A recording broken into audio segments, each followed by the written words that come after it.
Barry Bonds was one of the most polarizing baseball players ever, but among the numerous controversies, numerous accomplishments also transpired, as most of those notable accomplishments took place for Bonds while wearing a San Francisco Giants uniform. But from my point of view, I think I saw more games of Bonds while wearing a Pittsburgh Pirates uniform, and thus, I felt like making a video remembering Bonds' time in Pittsburgh. Bonds was drafted 6th overall in the 1985 MLB draft by Pittsburgh and made it to the big league club the following season. The Pirates went through some rough times in the mid-80s with poor attendance, but the arrival of Bonds would help revive baseball in Pittsburgh. Bonds showed his power and speed early on, and the strange part about Bonds was that he was batting leadoff despite hitting 20 to 25 home runs a season, hence the low RBI totals, but as a young kid, that seemed very unique to see someone hitting 20 to 25 home runs a season batting first back then, and it was also strange seeing a power hitter choke up on the bat. For the 1990 MLB season, the Pirates had arguably the best outfield in the game with Bonds, Bobby Bonilla, and Andy Van Slyke. Bonds would now mostly hit 5th in the batting order and would win the first of 7 MVP awards. Pittsburgh would also win their first division title since 1979. However, the team in black and yellow would lose to the Cincinnati Reds in the NLCS in 6 games. Bonds batted only 167 without a home run and only 1 run batted in. And this would be a negative aspect that would stick with Bonds during his time in Pittsburgh, that he couldn't hit in the postseason. But Bonds at this time established himself as one of the best players in the game. But also around this time, Bonds had the reputation as being someone not easy to get along with, a jerk, arrogant, and only cared about money. Bonds was the first player that I could remember having that type of negativity.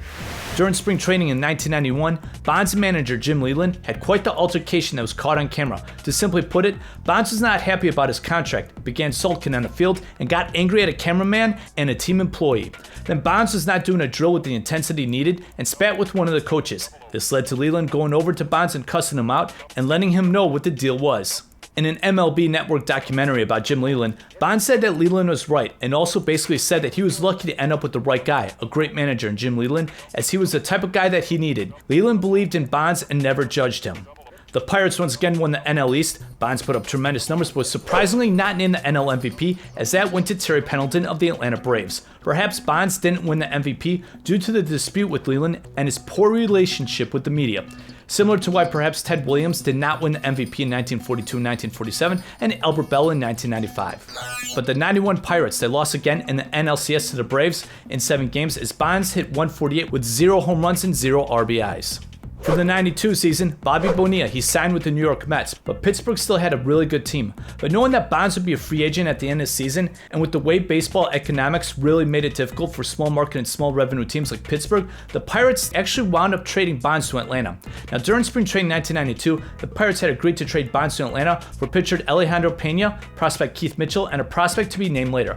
All the players and coaches from Atlanta's side were notified, but when Jim Leyland was notified of the trade, he was incredibly livid and mad, which forced Pittsburgh to back out of the trade. Bonds remained in Pittsburgh as the Pirates won the NL East for a 3rd straight year in 1992, and Bonds was the NL MVP.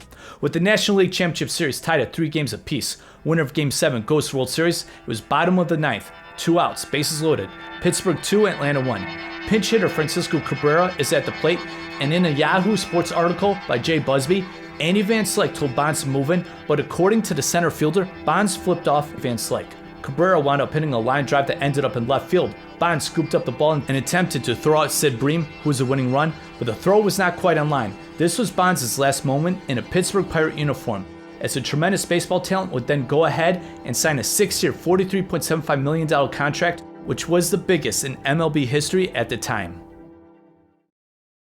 Real quick, I just want to thank all those who have supported 90 Sports Nostalgia. Don't forget to subscribe, like, comment, share, and check out the links below for Patreon and merch. Thank you so much.